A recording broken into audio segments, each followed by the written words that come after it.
नमस्कार, मैं भूपेंद्र पटवा। एकता न्यूज में आपका स्वागत है। बढ़ते हैं सिलसिलेवार खबरों की ओर और जानते हैं धमतरी का हाल।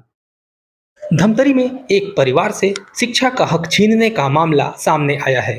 शहर के एक निजी विद्यालय में फीस नहीं देने के कारण परिवार के बच्चों को टीसी और मार्कशीट नहीं दी जा रही, जिसके चलते वे दूसरे स्कूलों में प्रवेश नहीं ले पा रहे हैं। इधर फरियाद लगाने ये बच्चे कलेक्टोरेट पहुंचे और प्रशासन से मदद की गुहार लगाई।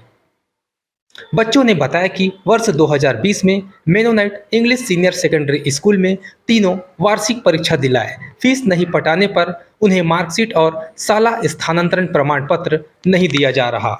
ये दोनों दस्तावेज नहीं मिलने से उन्हें किसी भी स्कूल में प्रवेश नहीं मिल रहा है। वहीं स्कूल संचालक का कहना है कि विद्यार्थी और उनके परिजन स्कूल में टीसी मांगने के लिए पहुंचे ही नहीं हैं और कोई मुलाकात भी नहीं किए। अगर बच्चे स्कूल आकर मिलते हैं तो निश्चित ही उन्हें टीसी और मार्कशीट दे दी जाएगी। बहरहाल बच्चों ने कलेक्टर से मांग की है कि उनकी बाकी की फीस माफ कर उन्हें दस्तावेज दिलाया जाए ताकि वे अपनी पढ़ाई जारी रख सकें। मेरा नाम है कल्पना पटेल। क्या समस्या है, क्या हो गया है? हमारे स्कूल का वो टीसी नहीं दे रहे हैं। क्या बोला जा रहा है? बोल रहे हैं कि पैसा पटाओ फिर देंगे करके। 70,000 रुपये फीस है। तो कब से पैसा आप फीस नहीं पटाए थे, क्या था ये 2020 से है। तो अगले साल पिछले साल भी आए थे यहाँ, तो हो जाएगा करके बोले, लेकिन अभी तक नहीं हुआ है। स्कूल आप लोग कब से छोड़े हैं और ये फीस किस चीज़ का ले रहे हैं? वो पढ़े थे ना, उसका फीस ले रहे हैं और 2020 से छोड़े हैं। कौन सा स्कूल? Mennonite English.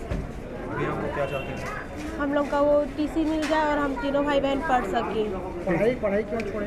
तो हमारे आर्थिक स्थिति खराब हो गई ना, इसीलिए पापा की डेथ हो गई इसीलिए।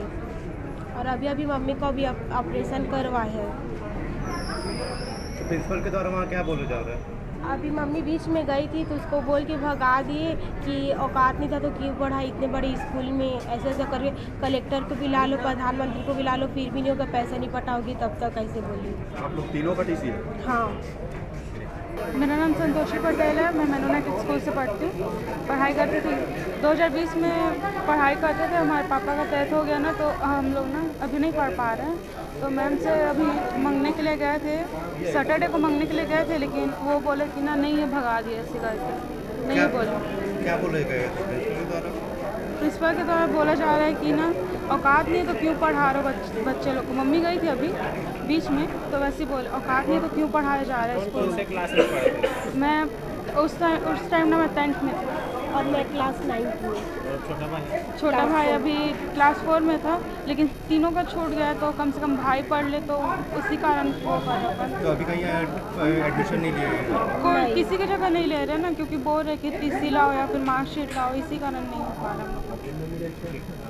देखो, ये प्राइवेट एसोसिएशन का निर्णय हुआ है कि जितने बच्चे जिनकी फ़ीस नहीं पे हुई है, अगर किसी के साथ कोई पारिवारिक परेशानियां हैं तो वो आके स्कूल मैनेजमेंट से, प्राचार्य से मिलें और कुछ एप्लीकेशंस जमा करें, तो हम उनके केस को कंसिडर करते आए हैं और करते भी किया भी है और करेंगे भी, ऐसा नहीं है।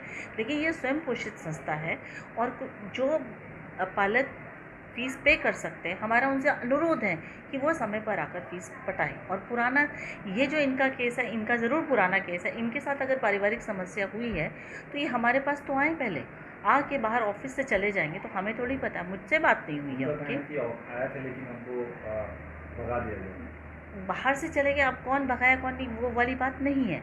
उनको आके बात करनी चाहिए, 5 मिनट आके रुकें। और सबसे बड़ी बात है कि लिखित रूप में ही बात हो सकती है ना। अगर आपके साथ कोई परेशानी, आप लिखित रूप में दीजिए कि आपके साथ ये परेशानी है, तो आखिर मानवता के नाते हम किसी की परेशानी को समझेंगे, क्यों नहीं, बताइए। मतलब वो यहाँ आए ही नहीं है? नहीं, वो बाहर से आके चले गए, पीएन से बात किए हैं या किसी और से बात किए हैं और उनको अपने अकाउंट का पता है कि कितना है, तो एक बार आके मिलते तो सही। और उसके पहले 1-2 बार शुरू में आए थे मेरे पास, तो मैंने कहा आप लिख के दीजिए, मैं कंसिडर करवाऊँगी। और आपको एक और बात बता देती हूँ जो बहुत इंपॉर्टेंट और बहुत सही है, कि मेरे यहाँ एक लेडी आई थी जो रो रही थी, जिसके पास 2 रुपये की भी इनकम नहीं थी, उसके 2 बच्चे मेरे यहाँ पढ़ते थे और उसका 30 से 40 हज़ार रुपये फ़ीस का ड्यू था, और वो कोविड पीरियड की बात है। उसके फादर भी बच्चों की जो है वो नहीं कमा पाते थे, तो उस लेडी को हमने अपने विद्यालय में नौकरी दे दी और वो लेडी आधी तनख्वाह लेती रही, आधी कटाती रही। आज वो लेडी हमारे यहाँ कन्फर्म भी है कंफर्म स्टाफ में आती है और उसकी फ़ीस भी पूरी हो चुकी है।